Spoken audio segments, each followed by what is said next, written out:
శుభోదయం ప్రియమిత్రులారా, ఈ ఉదయకాల దైవ ధ్యానమునకు స్వాగతం పలుకుతూ ఉన్నాను.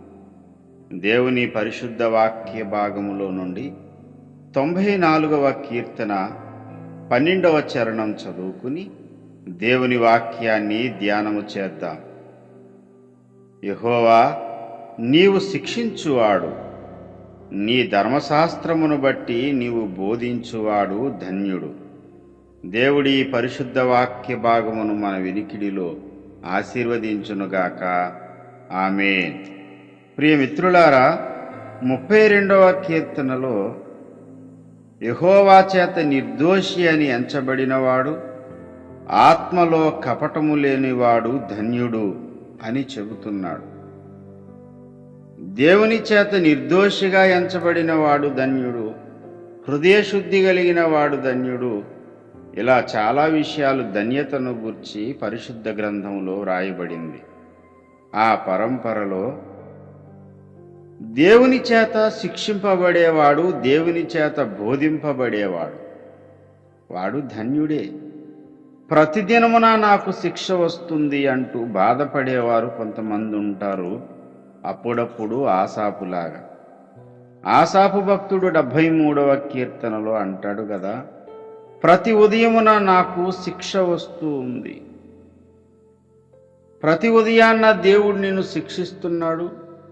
ప్రతి పరిస్థితుల్లో దేవుడు నిన్ను గర్దిస్తున్నాడు, నీకు బోధిస్తున్నాడు. అంటే నీవు ధన్యుడు అవుతున్నావనే విషయాన్ని, వాస్తవాన్ని గమనించండి. దేవుడు తన ప్రేమ చేత నీకు విలువైన బహుమానములను, విలువైన వరాలను అనుగ్రహించడమే కాదు, నీవు నడవవలసిన త్రోవను కూడా నీకు బోధిస్తాడు. నడవవలసిన త్రోవలో నడిపించడానికి ఆయన నిన్ను శిక్షిస్తూ ఉంటాడు. యెహోవా శిక్షను తృణీకరించవద్దు అని లేఖనం చెబుతుంది. తండ్రి తనను ప్రేమించు కుమారుని శిక్షించు విధముగా దేవుడు ఎవరినైతే ప్రేమిస్తున్నాడో వారిని పలుమార్లు శిక్షిస్తూనే ఉంటాడు.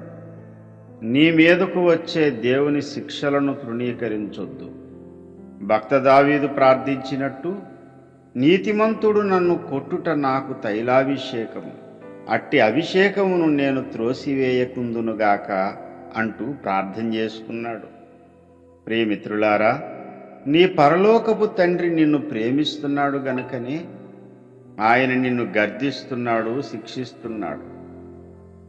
అంతేకాదు, నీవు ఎదుర్కొన్న పరిస్థితుల ద్వారా దేవుడు నీకు బోధిస్తున్నాడు.